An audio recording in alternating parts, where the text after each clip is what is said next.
We are rolling. Good morning. Welcome back to this conversation. This is Pointing Out the Obvious. This is our news and politics webcast. I'm your host, Patrick Russell, and over there is my very opinionated producer, Veronica. Together, we're here to quip, bang, quiver through today's headlines, searching for the real, no matter how deep in the swamp we need to go. Veronica, you know how upset I am about this California recall election. Tell me right off the bat, do you agree with me? Is this a waste of time? Or do you think something needed to be done with one of the handful of governors that steered their state through this existential threat pretty successfully in my mind? I mean, I don't think it's a waste of time. I think we always have to keep our eyes open and then see if there's something better or newer. But so far, based on what I've seen and read, I think that we're not going to go anywhere. Newsom has been doing a great job ever since COVID-19 and continues to do a great job. So, I mean, not a waste of time, but I don't see anybody coming strong to the position. Let's base our this talk on the numbers. Yeah. COVID-19 has, for as best as you can control it, has been controlled by the state of California. Yeah. Vaccination rates are on the high end, slowing down, unfortunately, but have typically been on one of the first states to really set the bar for how quickly people are going to react responsibly and doing what they can and taking the measures that they can to reduce the threat. California has been one of the best, and you want to know why? Because Governor Newsom had the courage to tell truth to power, up above. This is what's going to happen. Don't give me your shit. Don't give me your lies. Don't give me your baggage. I'm going to do what's best for my people. That's what he did. And then down below, he had the bravery, the foresight, the practicality to look people in the eye and say, this is what we need to do in order to save lives and to get this state through it. And they did. We're in Arizona, so I need to highlight the fact that now we're outsiders looking in. But that makes it even more objective, my feeling on this. What makes it even worse, and what I believe makes this recall a waste of time, Veronica, when's the actual gubernatorial election? When's it scheduled? 2022. Next year. I think one of the points that people are trying to make with this movement, I guess, is that business owners are angry at Newsom because he keeps closing, obviously, the businesses. He keeps implementing the wearing a mask, but that's with the reason. But all business owners are not happy. And I think that's one of the things that people want to change, I guess. So. Something my dad used to tell me about politics. When you jump into politics, you gotta be comfortable with one side of the room loving you and the other side of the room hating your guts no matter what. Yeah, true.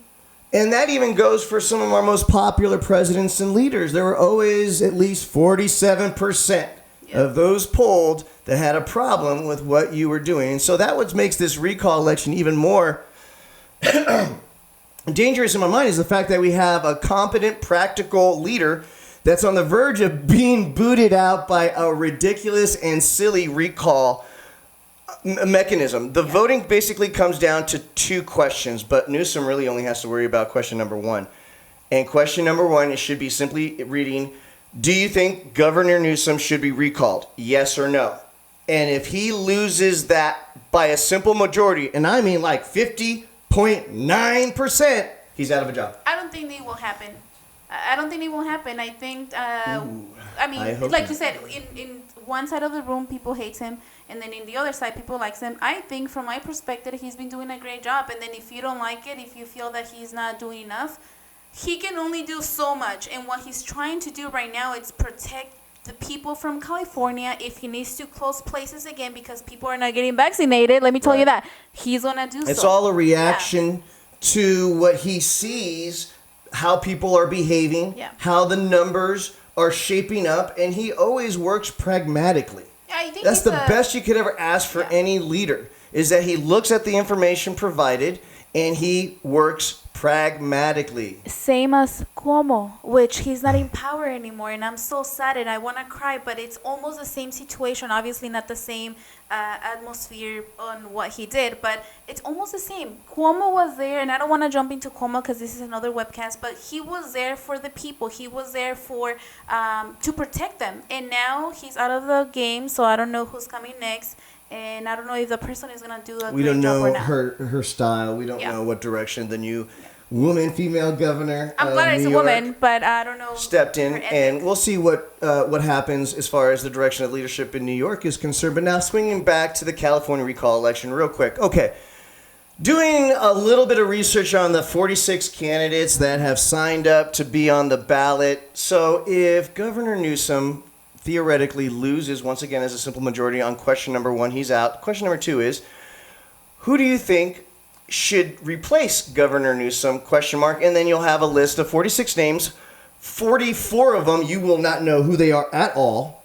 And the only name recognition you're going to have on most of these individuals are because of the misdeeds that they have been, at least at this point, not charged with, but at least accused of. Okay? And in some cases, enough smoke that there's enough fire if you've actually kept track of some of these individuals. But the problem is that there are not enough candidates that you would say that could be a person that could do a better job, because even then, the horse race that's going to be occurring on question 2, meaning that the person that might have received 12% of the total vote could be the majority and could end up stepping into the governor's mansion. And why is this more important? Because the election itself won't be a reflection of California. Why? Because nobody else is taking this recall election seriously, including young Latinos that really need to wake up and ask themselves, wait, in the last 5 years, has there really been good legislation that have helped the Latino community? And the answer is resoundingly yes, to include putting a lot of Latino figures into big, high-powered places that have launched careers, mind you, Ouch. including Yeah. Alex Padilla. Alex Padilla. Alex Padilla is a California Secretary of State, and you guys who may have started your LLCs or corporations on your own, your do-it-yourselfers, might have realized, wow, from night to day, the website from the Secretary of State went really hard and cumbersome and hard to use to now really user-friendly, intuitive, and makes it so much easier to kind of do things myself instead of having to pay for a high-powered attorney in order to start a business, right? That's a little too much to comprehend. I don't think so. The point is that now he is now, who is Alex Padilla now? Well, he's the Secretary of the State. Boom. Yeah. Thanks to who? A Latino. Newsom. And he's just one of the highlighted one that I wanted to bring up. Everybody needs to understand that if you don't show up to the polls, if you guys don't do your part in actually voicing your opinion to shout down the noise of the mob, you're going to lose a very good leader. Final note? Let's roll. I don't have any final note. Guys, don't just subscribe to this channel, even though we will be doing this on a daily basis, but please lend your voices to the show. Use the comment boxes below. We'd love to hear what you'd have to say. There is no right answer. There is no wrong answer, but there is your opinion. Guys, no matter what comes your way today, no matter what challenges or obstacles you may face, you just need to remember one thing. Give 'em them hell. hell. Good luck, Newsom.